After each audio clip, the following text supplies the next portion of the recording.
இன்றைக்கி வந்து சின்ன பசங்க கூட அவங்களுக்கு 5 வயசு கூட ஆகலை, அவங்க கூட உடல் பருமன் ஆகுது. 5 வயசு 6 வயசு 10 வயசுக்குள்ளே இருக்கிற பசங்க கூட உடல் பருமனாகிட்டே போகுது. ஏன்னா அது ஒரு நோய், அது பல நோய்களுக்கு வழிவகுக்கும். அப்போ அதுக்கு என்ன காரணம் அப்படின்னா இந்த அரசாங்கம் தான் காரணம். எதுக்கு இது உடல் பருமனுக்கும் சின்ன பசங்க குண்டாகிறதுக்கும் இந்த அரசாங்கத்துக்கு என்ன காரணம் அப்படின்னா, இந்த விளையாடுவதற்கு எங்கேயாவது விளையாட்டு மைதானம் வீட்டு பக்கத்தில் இருக்குதா? குடியிருப்பு பகுதிகளில் விளையாட்டு மைதானங்கள் நிறைய தேவை. அந்த நிறைய விளையாடுவதற்கான ஆண்களுக்கு தனியாக பெண்களுக்கு தனியாக விளையாடுவதற்கு மைதானங்கள் இல்லாதனால்தான் அந்த பிள்ளைகள் வந்து சின்ன வயசுலேயே அந்த உடம்பு பருமன் ஆகுது. சின்ன வயசுலேயே அவங்க பல பிரச்சனைகளை நம்பிக்கை இழந்துருவாங்க. தாழ்வு மனப்பான்மை வந்துடும். உடம்பு குண்டாயிடுச்சுன்னா அப்புறம் அவ்வளோதான். அதுக்கு தகுந்த மாதிரி அவங்களுடைய மனப்பான்மை மாறிடும். இப்படி வந்து இன்னும் பல பிரச்சனைகள் அவங்களுக்கு உருவாகும். எதிர்காலத்தில் சீக்கிரமாக நோய் வந்துடும். சீக்கிரமாக 40 வயசில் வர வேண்டிய சுகர் சீக்கிரமாக அவங்களுக்கு வந்துடும். இப்போல்லாம் 40 வயசில் சுகர் 45 வயசில் வருது அப்படின்னா இனிமேல் இப்போ சின்ன பசங்களாக இருக்காங்க பாருங்க, இவங்களுக்கெல்லாம் பார்த்திங்கன்னா ஒரு 30 வயசில் வந்துடும். இதுக்கெல்லாம் இந்த அரசாங்கம் தான் காரணம். மக்களை மகிழ்ச்சியாக வாழ வைக்கணும். சும்மா இலவசமாக மிக்சி கிரைண்டர் இதெல்லாம் கொடுத்துட்டாலே, இலவச பஸ் பாஸ் இதெல்லாம் கொடுத்துட்டா, இதுதான் மக்களுக்கு என்ன தேவைன்னு இந்த அரசியல்வாதிகளுக்கு புரியல. அதனால் முதல்ல அந்த விளையாட்டு மைதானங்களை உருவாக்குங்க. ஒரு குழந்தைக்கு என்ன தேவை, குழந்தைகளுக்கு கூட இங்கே விளையாடுவதற்கு, இதுக்கு நம்ம அந்த கிராமத்திலே வாழ்ந்துட்டு போயிருக்கலாமே, எதுக்கு இந்த இயந்திர அறிவியல் உலகம்னு கூட்டிகிட்டு வந்து இப்படி மக்களை வந்து சித்திரவதை பண்ணணும்? இதுக்கு அந்த கிராமத்திலே ஒரு 50 வருஷத்துக்கு முன்னாடி வாழ்ந்தப்போ விளையாடுவதற்கு அவ்வளோ வாய்ப்புகள் இருந்தது. எல்லோரும் விளையாண்டாங்க அந்த காலத்தில். அவ்வளோ மைதானங்கள் இருந்தது. மைதானங்கள்னு திட்டமிட்டு இல்லைனாலும் அவங்க இருக்கிற இடங்களில் விளையாண்டுட்டு இருந்தாங்க நல்லா. இன்றைக்கி பார்த்தா தெருவில் விளையாண்டா சாக்கடை குழி, மூடப்படாத சாக்கடை கால்வாய். இதுக்கிடையில் அந்த பிள்ளைகள் வந்து விளையாடுவதற்காக போராடுகிறார்கள். விளையாடுவதற்கு வழி இல்லை. பெண் குழந்தைகளுக்கு வாய்ப்பே கிடையாது. பெண்களுக்கு வாய்ப்பே கிடையாது. ஆண்களுக்கு ஒரு வயசுக்கு மேலே விளையாடுவதற்கு வாய்ப்பே கிடையாது. ஏன்னா அது உடல் பருமன், சின்ன வயசுலேயே உடல் பருமன். அப்போ அந்த பிள்ளைகள் வந்து என்ன பண்ணுவாங்க, வீட்டிலே முடங்குவாங்க. வீட்டிலே முடங்கும்போது அவங்களுக்கு மன அழுத்தம் அதிகமாகும். வீட்டுக்குள்ளேயே எப்படி பொழுதுபோக்கலான்னு அப்படி யோசிக்கும்போது சாப்பிட்றது ஒரு பொழுதுபோக்கு என்பது அந்த சாப்பாட்டு மேலே திரும்பிடும். சாப்பிட்றது நல்ல ஒரு பொழுதுபோக்கு அப்படின்னு நினச்சிருவாங்க அந்த குழந்தைகள், அந்த பிள்ளைகள்லாம், சின்ன பிள்ளைகள்லாம். வீட்டுக்கு வெளியில் விட்டால் தான் அவங்க விளையாட்டு மைதானத்தில் சாப்பாட்டை மறந்து விளையாடுவாங்க. மைதானங்களில் நீச்சல் குளங்களை உருவாக்கணும், உடற்பயிற்சி கூடங்களை உருவாக்கணும், நல்ல சாலைகளை அமைக்கணும், ஒரு நடைப்பயிற்சி, ஒரு சைக்கிளிங் பயிற்சி, ஒரு ஸ்கேட்டிங் போகிறது, இப்படி குழந்தைகளை மகிழ்ச்சியாக வைக்கிறதுக்கு பல வழிகள் இருக்குது. நல்ல ஏரிகள், ஊர்ப்புறங்களில் இருக்கிற ஏரிகளெல்லாம் நல்ல பெருசாக கட்டுங்க. அப்போ சின்ன சின்ன ஏரிகள், தெப்பக்குளம், அது மாதிரி ஏரிகள்லாம் இருக்குல்ல, அதெல்லாம் அற்புதமான வாய்ப்பு. அதை சுற்றி சுற்றுச்சுவர்கள் நல்லா, அதை சுற்றி சாலைகள், அதுக்குள்ளே போட்டை விடுங்க. நீச்சல் அடிக்க கற்றுக் கொடுங்க. நீச்சல் அடிக்கிறதுக்கு இறங்கி அதுக்காக நவீனமயப்படுத்துங்க. ஒரு குளத்தையே நீச்சல் அடிப்பதற்கு. அந்த மாதிரி மகிழ்ச்சியாக வாழும்போது உடல் பருமன் ஏற்படாது. சின்ன குழந்தைங்களுக்கு அவங்கள வீட்டுக்குள்ளே முடக்கும்போது அவங்களுக்கு பொழுதுபோக்க வழி இல்லையே அப்படின்னு சொல்லி டிவியை பார்ப்பாங்க, எதையாவது சாப்பிட்டு தொலைப்பாங்க, சாப்பிட்டுக்கிட்டே இருப்பாங்க. இதுவே நீங்கள் வெளியில் நல்ல ஒரு சுற்றுச்சூழல், ஒரு நல்ல ஒரு விளையாட்டு மைதானம், நீச்சல் குளம், உடற்பயிற்சி கூடம், குளங்கள், அந்த மாதிரி சாலைகள், அகலமான சாலைகள், நடந்து செல்வதற்கு தனியாக சாலைகள், ஸ்கேட்டிங் பயிற்சி, நீச்சல் அடிப்பதற்கான பயிற்சி, இப்படியெல்லாம் உருவாக்கும்போது அவங்க உணவு உண்பதற்கான, அது பொழுதுபோக்குக்காக உணவு உண்றாங்களே, தேவைக்காக பசிச்சா சாப்பிடணுமே தவிர பொழுதுபோக்கு வேறு வழியே இல்லைன்னு சொல்லிட்டு எதையாவது சாப்பிட்டுட்ருப்பாங்க. இந்த ஜங்க் ஃபுட்டு, குப்பை உணவுகள், பொரித்த உணவுகள், சிப்ஸு, அதெல்லாம் சாப்பிட்டுக்கிட்டே இருப்பாங்க. ஏன்னா அவங்களுக்கு பொழுதுபோக்குறதுக்கு ஒரு வழி இல்லை, இங்கே வாய்ப்பு இல்லை. அப்போ அந்த குழந்தைகள் சின்ன வயசுலேயே குண்டாகி, சின்ன வயசுலேயே நோய் வந்து தகுதியற்ற ஒரு உடலமைப்பை பெற்று விடுவார்கள். தகுதியற்றவர்களாக மாறிவிடுவார்கள். 30 வயசில் திருமணம் ஆகும்போதெல்லாம் அவங்க ஒரு தகுதியற்றவர்களாக மாறிவிடுவார்கள். ஒரு திருமண வாழ்க்கையில் ஈடுபடுவதற்கான, ஒரு தாம்பத்திய வாழ்க்கையை மேற்கொள்வதற்கான ஒரு தகுதியற்றவர்களாக அவர் மாறிவிடுவார். இந்த மொபைல் ஃபோனையே சுற்றி வர்றாங்க, டிவியவே சுற்றி வர்றாங்க. ஏன்னா விளையாட்டு மைதானம் இல்லை.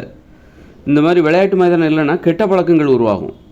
விளையாட்டு மைதானங்கள், நீச்சல் குளங்கள், நல்ல அகலமான சாலைகள், நடைபாதைக்கான சாலைகள், ஸ்கேட்டிங் செய்வதற்கான வசதிகள், நீச்சல் அடிப்பதற்கான வசதிகள், உடற்பயிற்சி கூடங்கள், கலைக்கூடங்கள், ஓவியங்களெல்லாம் வந்து குடியிருப்பு பகுதிகளில் தான் அமைக்கணும். பள்ளிக்கூடத்தில் இருந்தெல்லாம் ஓவிய வகுப்புலாம் தேவையில்லை, உடற்பயிற்சி வகுப்பு, அது பள்ளிக்கூடத்தில் உடற்கல்வி ஆசிரியர் தேவையில்லை. குடியிருப்பு பகுதிகளில் விளையாடுவதற்கு விளையாட்டு மைதானங்களை ஏற்படுத்தி விட்டாலே, பள்ளிக்கூடங்களில் குடியிருப்பு பகுதிகளில் கலைக்கூடங்களை ஏற்படுத்தி விட்டாலே போதும். அவங்க போய் எப்போ வேணாலும் ஓவியம் வரையலாம், கவிதை எழுதலாம், புத்தகத்தை வெளியிடணும். இந்த மாதிரி அவங்கள ஒரு ஆக்கப்பூர்வமான வழியில் திருப்பணும். அப்போ தான் அவங்களுக்கு நல்ல பண்புகள் வளரும். நீங்கள் எதையுமே ஏற்படுத்த மாட்டீங்க, விளையாட்டு மைதானம் எதையுமே ஏற்படுத்த மாட்டீங்க, வெறும் வீடு தான் இருக்குது. ஒரு குடியிருப்பு பகுதியில் பார்த்தா வெறும் வீடு தான், வீடுகளாகவே இருக்குது, ஒரு விளையாட்டு மைதானம் எதுவுமே கிடையாதா? அப்போ அந்த பிள்ளைகள்லாம் என்ன பண்ணுவாங்க, போய் அந்த மொபைல் ஃபோனில் தான் சுற்றி வருவாங்க. மொபைல் ஃபோனுக்குள்ளே தான் எப்படி பொழுதுபோக்கலாம், கேம்ஸ் விளையாடுவாங்க. இன்றைக்கி மொபைல் ஃபோன் ஃபுல்லாக ஆபாச படங்கள். அது ஆபாச படம் இன்றைக்கி சர்வசாதாரண சகஜமான ஒரு விஷயமாக போச்சு. அப்போ அந்த பிள்ளைகளுக்கு எப்படி நல்ல பண்பு ஏற்படும்? பேசுவதற்கான வாய்ப்பு குறையுது. மொபைலையே பார்த்துக்கிட்டு பிற சக நண்பர்களோடு பழகுவதற்கான பேசுவதற்கான வாய்ப்புகள்லாம் குறைஞ்சி போகுது. ஒரு ஆக்கப்பூர்வமாக இந்த மாதிரி அப்போ அவங்களுக்கு மூளை சோம்பேறித்தனம் ஏற்படும், மூளை சுறுசுறுப்பாக, மூளை மழுங்கடிக்கப்படும். அப்போது நல்ல பண்பு உருவாகுது. உடல் பருமன் ஏற்படும், நோய்கள் ஏற்படும். நோய் வந்துச்சுன்னா போதும், அவ்வளோதான். நோய் வந்துச்சுன்னா அவ்வளோதான், அது ஒரு மிகப்பெரிய வலை. அதுக்குள்ளே மாட்டியாச்சுன்னா வெளியே வர்றது ரொம்ப கஷ்டம். அப்போ இதுக்கு அரசாங்கம் தானே காரணம். சின்ன பிள்ளைகள் கூட நோய்வாய்ப்படுவதற்கு காரணமாக இருக்கிற அந்த அரசாங்கம் கையாலாகாத அரசாங்கம் தானே காரணம். அது எந்த கட்சியாக இருந்தாலும் சரி, எல்லாருமே அப்படி தான் இருக்காங்க. யாருக்கும் அப்படி ஒரு விழிப்புணர்வே இல்லை. ஒரு பாதுகாப்பற்ற சாலைகள், பாதுகாப்பற்ற வாழ்க்கை முறை, குறுகலான சாலைகள், ஏராளமான வாகனங்கள், இதுக்கிடையில் சாகசம் புரிகிற மனநிலையில் வேகமாக வண்டி ஓட்டுகிற இளைஞர்கள், இப்படி பார்த்தா ஒரு மாதிரி மோசமான ஒரு நாடாக தமிழ்நாடு, இந்தியாலாம் இருக்குது. இன்னும் பல மோசமான நாடுகள் இருக்குது. முன்னேறிய நாட்டினர் ரொம்ப விழிப்போடு புத்திசாலிகளாக இருக்கிறார்கள். முன்னேறிய நாட்டினர் நல்ல விவரமாக இருக்காங்க. இந்த இந்தியாவிலையும் தமிழ்நாட்டிலையும் பார்த்திங்கன்னா இவனு சுயமாக சிந்திக்கவும் தெரியாது, ஒன்றும் தெரியாது. வெறும் ஆங்கில மோகம், அந்நிய மோகம். தாய் நாட்டு மேலே ஒரு பற்று, நமக்கு என்ன உரிமைன்னு தெரியும். இங்கே படிச்சுட்டு எஸ்கேப் ஆகிடணும். இங்கே இவங்க என்ன நினைக்கிறாங்கன்னா, இப்போ படித்தவங்க பார்த்தீங்கன்னா இங்கே படிச்சுட்டு நம்ம எஸ்கே ஆகணும், இங்கே என்ன நடந்தால் என்ன நமக்கு அப்படின்னு தான். அப்போ நம்ம போராடிட்டு இருக்கிறதுக்கு பதிலாக எங்கே நல்லா இருக்கோ அங்கே போயிடலாம்ல. எந்த நாடு நல்லா இருக்கோ அங்கே போயிடுவோம். எதுக்கு இந்த அரசியல்வாதிகிட்ட போராடிக்கிட்டு இருக்கணும்? இதுவும் நல்ல தீர்வாக தானே இருக்குது. அது ரொம்ப அற்புதமான வழி. அதாவது நீ இப்போ ஒன்று போராடி இங்கே எதுவும் சாத்தியம் இல்லை. எல்லாம் அந்த அரசாங்க நாற்காலிகளில் யார் இருக்காங்க? ஆட்சியாளர்கள் எல்லாம் படிக்காத பசங்க, ஒரு அறிவும் கிடையாது. ஒரு துறை சார்ந்த ஒரு அறிவு ஒன்றுமே கிடையாது. இன்னமும் அந்த வேட்டி சட்டையை உடுத்திக்கிட்டு அரசியல்வாதின்னு மக்களை ஏமாற்றிக்கிட்டு ஒன்றும் தெரியாது. படிக்காதவங்கெல்லாம் ஒரு கல்வி தகுதி கிடையாது அரசியல்வாதிகளுக்கு. அப்போ இந்த படித்தவங்க என்ன பண்ணுறாங்க, புத்திசாலிகள், உண்மையிலே இந்த நாட்டை திருத்த முடியாது அப்படின்னா நீ எந்த நாடு நல்லா இருக்கோ நீ அங்கே போயிடு. ஜப்பானுக்கு போயிடு, அமெரிக்காவுக்கு போயிடு, இங்கிலாந்துக்கு, லண்டனுக்கு போயிடு. அப்போ நீ இந்த இயலாமை, ஒரு கோபங்கிறதே உனக்கு இருக்காது. நீ எதுக்கு போராடுற? நீ ஏன் வாழ்வதற்கு இப்போ அங்கெல்லாம் அவங்கெல்லாம் யார் பண்ணுறாங்க? அங்கே உள்ள அரசியல்வாதிகளுக்கு இருக்கிற பொறுப்பு இங்கே உள்ளவங்களுக்கு இல்லை. யாராவது ஒரு காமராஜர் வரமாட்டாரா, யாராவது ஒருத்தர் வரமாட்டாங்களான்னு யாரோ ஒருத்தரை எதிர்பார்த்துட்ருக்காங்க. ஆனால் அந்த முன்னேறிய நாடுகளில் பார்த்திங்கன்னா அத்தனை பேரும் காமராஜரை விட மேலானவர்களாக இருக்கிறார்கள். அங்கே இருக்கிறவங்களும் இதுவரைக்கும் ஆட்சி புரிந்தவர்களும் பார்த்திங்கன்னா அத்தனை பேரும் காமராஜரை விட பன்மடங்கு மேலானவர்களாக இருக்குது. அதனால தான் அந்த நாடு அவ்வளோ முன்னேற்றம். அந்த குழந்தைகளுக்கு என்ன தேவை எல்லாத்தையும் பார்த்து செய்கிறாங்க. அந்த நாட்டு மக்களுக்கு என்ன தேவை அப்படின்னு எல்லாத்தையும் அவங்களுடைய தேவை அனைத்தையும் பூர்த்தி செய்கிறாங்க. அப்போ நம்ம அங்கே போய் இங்கேருந்து போராடி எதையுமே சாதிக்க முடியாது. அப்படிங்கும்போது படித்தவங்க என்ன பண்ணுறாங்க, புத்திசாலித்தனமாக சரி நம்ம அமெரிக்காவுக்கு போய்டுவோம், முன்னேறிய நாட்டுக்கு போய்டுவோம். நீங்கள் என்ன எதிர்பார்க்குறியோ அது அங்கே இருக்குது. இங்கே இருந்துக்கிட்டு நான் இந்த மாதிரி எனக்கு ஏன் இல்லைன்னு போராடுறதோட நீ பேசாமல் எங்கே அமெரிக்காவுக்கு போய்டு, அங்கே எல்லாமே இருக்குது, உனக்கு தேவையான எல்லாமே இருக்குது. இது நல்ல தீர்வாக இருக்குது, உண்மையில் நல்ல தீர்வு. இங்கே இப்போ நான் இந்த மாதிரி சொன்னால் இங்கே எதாவது மாறப்போதா? இல்லை மாறுமா? மெதுவாக மாறும், அப்படியே மாறும். எப்போ அது ஒரு நாள் மாறாது. இதுக்கிடையில் புலம்பிக்கிட்டு ஒரு விளையாடணுன்னு ஆசைப்பட்டால் கூட விளையாட முடியல. நிறைய பேர், பெண்களுக்கெல்லாம் அந்த வாய்ப்பே கிடையாது. மைதானங்கள் பெண்களுக்குன்னு தனியாக வாய்ப்பே கிடையாது. அப்போ இதுக்கு பதிலாக நீங்கள் ஏகப்பட்ட கண்ட்ரோல், விளையாடுறதுக்கு வாய்ப்பு இல்லை, காதலிக்கக்கூடாது, அதை பண்ணக்கூடாது, இதை பண்ணக்கூடாது, ஏகப்பட்ட. இதுக்கு பதிலாக முன்னேறிய நாட்டுக்கு போயிடலாமே. அப்போ நம்ம போராட வேண்டிய அவசியமே இல்லை. கோபங்கள், தேவையில்லாத கோபங்கள், இதெல்லாம் தேவையில்லாத கோபங்கள். நீ விளையாட்டு மைதானம் வைக்கல அப்படின்னு நான் சொல்கிறேன்ல, இதெல்லாம் தேவையில்லாத கோபம். இந்த கோபம் ஒரு முன்னேறிய நாட்டில் தேவையே இல்லை. அப்படி அங்கே வாழ்கிற மக்களுக்கு இப்படி ஒரு கோபம் அவங்களுக்கு வரவே வராது. இது வந்து என்னுடைய பணியை செய்வதற்கு இப்படி ஒவ்வொருத்தருக்கும் ஒவ்வொரு இலக்கு அதை நோக்கி போகிறதுக்கு இது கவனத்தை திசை திருப்புது. ஒருத்தரோட கவனத்தை திசை திருப்பி போகுது. ஒரு சரியான வழியில் பயணிப்பதை இது வந்து தடுக்குது. அதனால் முன்னேறிய நாட்டுக்கு இங்கேருந்து போராடுவதை விட போராடுவதற்கு தேவையே இல்லாத ஒரு முன்னேறிய நாட்டில் போய் குடியிருந்துடலாமே அப்படின்னு மக்கள் யோசித்து படித்தவங்களாம் அங்கே போயிடுறாங்க. அதுக்கு தகுந்த மாதிரியே ஆங்கில வழி கல்வி படித்தவர்களே இங்கேருந்து ஏற்றுமதி செய்வதற்கு வாய்ப்பாக. இப்போ படித்தவங்கலாம் வெளிநாட்டுக்கு போகிற வாய்ப்பே இல்லைன்னு ஏதோ தாய்மொழியில் கல்வி கட்டால் இங்கேருந்து நீ படிச்சுட்டு இங்கே தான் இருக்க முடியும். அப்போ இன்றைக்கி வெளிநாட்டுக்கு ஏன் போகிறாங்க? அங்கே போனால் நல்ல ஒரு வாழ்க்கை தரம் இருக்குது. அங்கே வந்து உனக்கு என்ன தேவையோ அது அங்கே கிடைக்குது.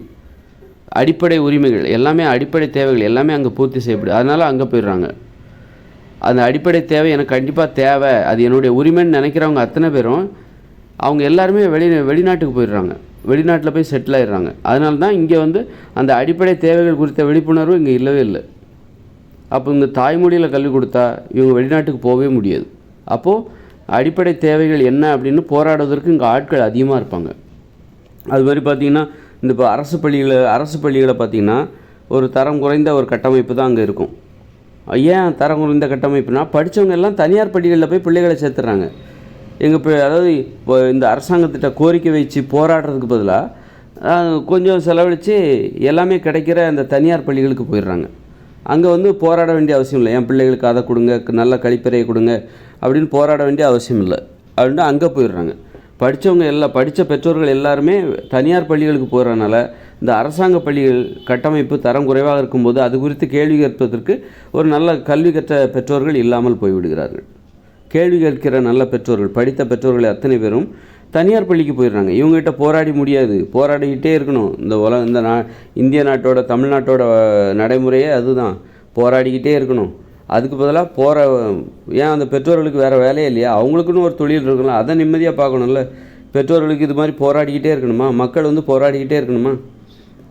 மக்களுடைய தேவை என்னென்னு அதை பூர்த்தி பண்ணணும்ல. அதை போட்டு இப்போ போராடுறது தான் அவங்க வேலையா? எல்லாத்துக்கும் ஒரு வேலை இருக்குது. அரசியல்வாதிகளுக்கு ஒன்று ஆட்சி பண்ணுறது தான் வேலைன்னா அதை நீ ஒழுங்காக செய்யணும்ல. அப்போ அது பண்ணாதனால மக்கள் அவங்கவுங்க வேலையை செய்ய முடியல, வீதிக்கு வந்து போராட வேண்டியிருக்கு. ஏன் அதுக்கு பதிலாக அந்த பெற்றோர்கள் என்ன பண்ணுறாங்க? தங்கள் பிள்ளைகளை அரசு பள்ளியிலேருந்து எடுத்துகிட்டு போய் நல்ல கொஞ்சம் வசதி வந்துச்சுனாலே இவங்ககிட்ட போராடி முடியாதுன்னு சொல்லி டக்குன்னு தனியார் பள்ளிக்கு போயிடுறாங்க. அங்கே என்ன பண்ணுறாங்க? அங்கே மட்டும் அங்கே ஆங்கில வழி கல்வி, அவங்க நல்ல சிறப்பாக ஆங்கில வழி கல்வியை கற்றுக் கொடுத்து நல்லா படித்தவர்கள் எல்லாத்தையும் நீ ஆங்கிலம் கற்றுக்கிட்ட உலகத்தில் எங்கே வேணாலும் நீ போய் குடியிருக்கலாம், இந்த நாட்டிலேருந்து நீ போராடாத, இந்த நாட்டில் வாழ்வதாக இருந்தால் போராட வேண்டியிருக்கும், அதனால் நீ என்ன பண்ணு, பேசாமல் வெளிநாட்டுக்கு போயிடு, வெளிநாட்டில் போய் செட்டில் ஆகிடு, அங்கே உனக்கு எல்லா தேவையும் இருக்குது, இங்கேருந்து உனக்கு அந்த தேவை வேணும் இந்த தேவை வேணும் போராடுவதுக்கு பதிலாக நீ எதிர்பார்க்குற அத்தனை தேவைகளும் ஏற்கனவே வச்சுருக்காங்க, அந்த நாட்டுக்கு போயிடு, அமெரிக்காவுக்கு போயிடு, லண்டனுக்கு போயிடு, இத்தாலிக்கு, ஜெர்மனிக்கு, ஃப்ரான்ஸுக்கு, ஜப்பானுக்கு போயிட்டேன்னா உனக்கு உன்னுடைய தேவைகள் அங்கே வந்து நீ இப்படி போராட வேண்டிய அவசியமே இல்லை. நீ இப்படியெல்லாம் மனித தேவைகள் இருக்குதாங்கிற அளவுக்கு அங்கே அவ்வளோ கட்டமைப்புகள் வச்சுருக்காங்க. இந்த அளவுக்கு ஒருத்தருக்கு அவன் தேவைக்கு அதிகமாகவே அங்கே பூர்த்தி பண்ணி வச்சுருக்காங்க. அங்கே போயிடு அப்படின்னு சொல்லி மக்கள் அங்கே படித்தவங்களாம் அங்கே போயிடுறாங்க. அதுக்கேற்ற மாதிரியே இங்கே ஆங்கில வழி கல்வி, நீ படிச்சுட்டா வெளிநாட்டுக்கு போகிறதுக்கு வாய்ப்பு. படித்த அடிமைகளை ஏற்றுமதி செய்கிற ஒரு கல்வி முறை இங்கே. அதனால் படித்தவர்களை இங்கே இருக்க வைக்கணும். அப்போ தான் இந்த நாடு முன்னேறும். வெளியே போக முடியாத அளவுக்கு பண்ணணும். இப்போ அரசாங்க கட்டமைப்பு, அரசாங்க பள்ளிகள்லாம் தரம் கூடணும்னா தனியார் பள்ளிங்கிறதே இருக்கக்கூடாது. அப்போ தான் அரசாங்க பள்ளி படித்தவர்கள், இப்போ படித்த பெற்றோர்கள்லாம் கேள்வி எழுப்ப ஆரம்பிச்சிருவாங்க. ஏன் இப்படி இருக்குது, கழிப்பிடம் ஏன் இப்படி இருக்குது, சத்துணவு ஏன் இப்படி இருக்குன்னு கேள்வி எழுப்ப ஆரம்பிச்சிருவாங்க. அப்போ கடுமையான நெருக்கடி அரசாங்கத்துக்கு வரும். அரசாங்க பள்ளிக்கூடம், கல்லூரி எல்லாமே தரம் கூட்டப்படும், வேறு வழியே இல்லை. இப்போ விழிப்புணர்வு உடைய பெற்றோர்கள் எல்லாருமே தனியார் பள்ளிகளுக்கும் கல்லூரிகளுக்கும் போகிறதுனால இங்கே கேள்வி கேட்பதற்கு ஆள் இல்லாதனால அங்குள்ள பெற்றோர்கள் ஏழ்மையில் இருப்பவர் தான் அரசு பள்ளியில் இருக்கணும், கேள்வி கேட்குற ஆள் இல்லை. அதனால் அரசு பள்ளிகளின் கட்டமைப்பு, அங்குள்ள சேவைகள் எல்லாம் கொஞ்சம் தரக்குறைவாக இருக்குது.